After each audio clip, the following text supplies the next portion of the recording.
আমরা উর্বর বাংলাদেশ গড়ে তুলব। উর্বর হবে আমাদের জনশক্তি, উর্বর হবে আমাদের মাটি।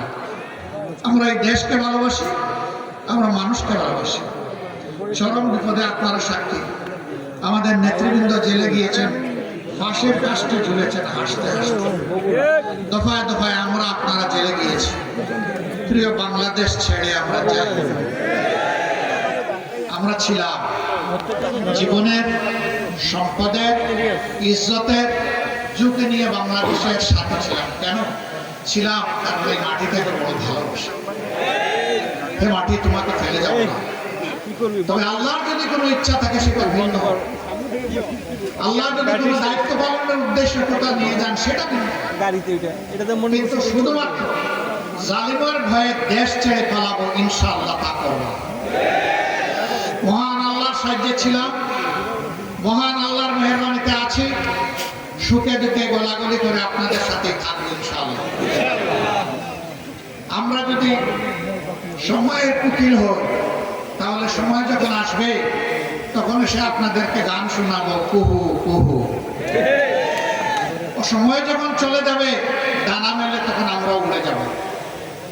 আর যদি আমরা আপনাদের একজন হই, কোথায় যাব? আপনজন ফেলে যাব না, ইনশাআল্লাহ এখানেই থাকব। জীবনে মরণে, সুখে দুঃখে মহান আল্লাহর পর ভরসা করে আমরা একসাথে পথ চলবো ইনশাআল্লাহ। আমরা শিশুদের জন্য তাদের মেধা বিকাশের একটি বাংলাদেশ করতে চাই। তরুণ তরুণী, যুবক যুবতীদের জন্য আগামীর স্বপ্ন বাস্তবায়নের হাত হিসাবে তাদেরকে গড়ে তুলতে চাই। আমাদের মায়েদের জন্য ঘরে, চলাচলে এবং কর্মস্থলে শতভাগ সম্মান এবং নিরাপত্তা নিশ্চিত করতে চাই।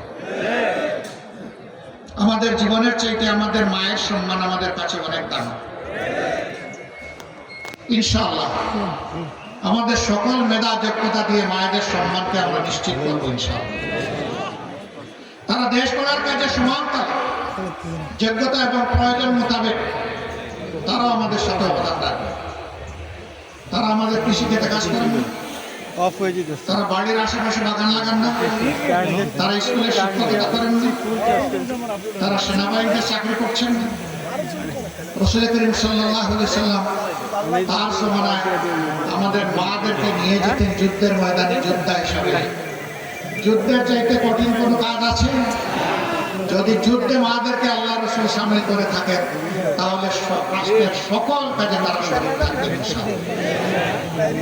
এখন যে দুটি জিনিসের অভাব, সেই অভাব পূরণ হবে ইনশাআল্লাহ। একটা কর্মক্ষেত্রে সম্মান নাই, আর একটা কর্মক্ষেত্রে নিরাপত্তা নাই। আমরা তাদেরকে কথা দিচ্ছি, আপনাদেরকে মায়ের সম্মান দিব এবং জান প্রাণ দিয়ে আপনাদের নিরাপত্তা নিশ্চিত করবো ইনশাআল্লাহ। সব কিছুর উপর অগ্রাধিকার পাবে মায়েদের দিক।